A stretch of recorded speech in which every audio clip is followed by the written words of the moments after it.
Good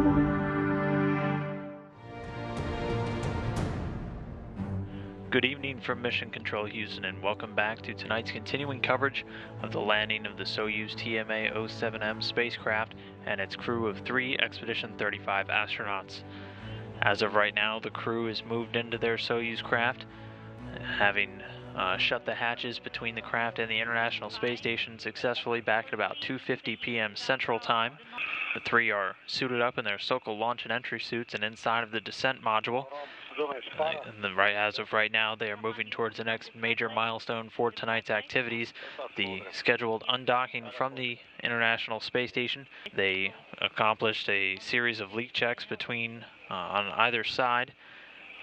Before entering the craft, they were able to say a final farewell to the 3 astronauts and cosmonauts that will remain on board the International Space Station. Here you can see them beginning to egress into their docked Soyuz vehicle. All of the crew currently inside of the Rosviet module right here. You can see NASA astronaut Dr. Tom Marshburn now moving in. The man he's moving past in the striped shirt there is Pavel Vinogradov, a Russian cosmonaut who is remaining on board and will continue his stint as commander of Expedition 36, having taken over command of the International Space Station yesterday from departing commander, Canadian Space Agency astronaut Chris Hadfield. Now giving a final goodbye there and climbing in, you can see Russian cosmonaut Roman Romanenko. He will be in the center seat of the descent module throughout the flight this evening, in charge of all the Soyuz systems throughout the flight. He is the TMA-07M commander. There you can see the hatch being closed between the two, the hatch on the Soyuz craft. The crew arriving in that craft after launching from the Baikonur Cosmodrome back in December. Approximate. In a minute, I will select depot. Okay, separation confirmed. Timer is on. And separation confirmed at 6:08 p.m. Central Time, while the station and Soyuz craft fly about 257 statute miles over eastern Mongolia. Well, do that. Backing away at a rate of just a little over 1/10 of a meter per second. R7. Okay. Depot B1 confirmed. Sending S7. Команда ПСС, как нас слышно? I'll copy. Ну как, интересно? Очень. There we are getting live views now from the search and recovery forces of that Soyuz craft as it makes its final descent. Everything is nominal. You can see it there under the main parachute, heading down towards its touchdown just about 10 minutes from now. So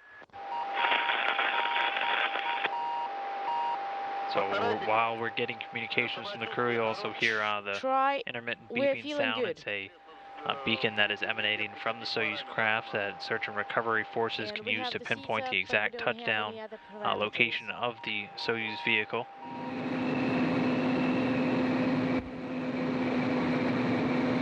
These helicopters carried many of the essential personnel to the landing zone, including flight surgeons, as well as landing site personnel in charge of safing the vehicle and extracting the crew, and also erecting the medical tent. At this point, the Soyuz spacecraft was descending at a rate of just about 7.2 meters per second.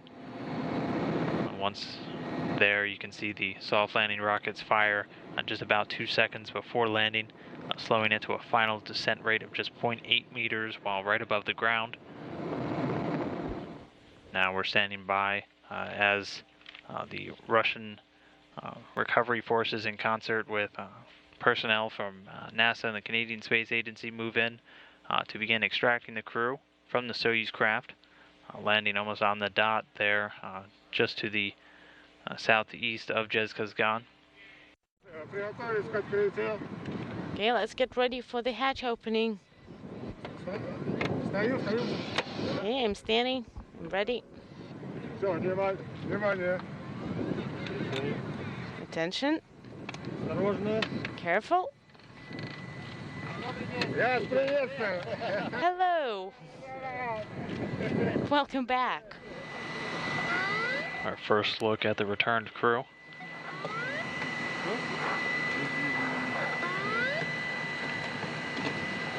Roman Romanenko there in the center seat. Chris Hadfield to his left and Tom Marshburn to the right.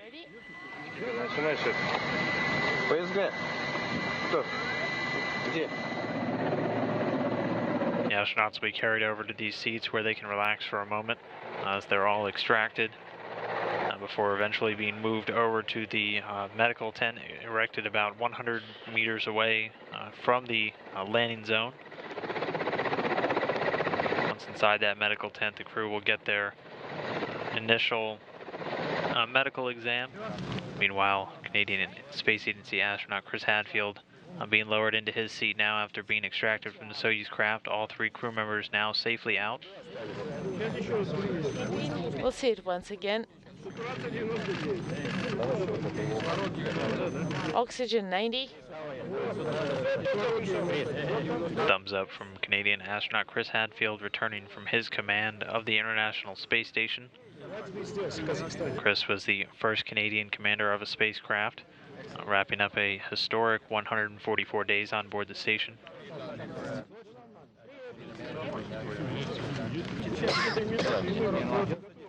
Great, how are you doing? Good. Yes, yeah. Boy, that was quite a ride home. Quite a sound. Roman Romanenko heading to Star City, Russia. Hadfield and Marshburn heading back to Houston. But for now, the crew members out of the Soyuz craft, which landed successfully at 9:31 p.m. Central Time.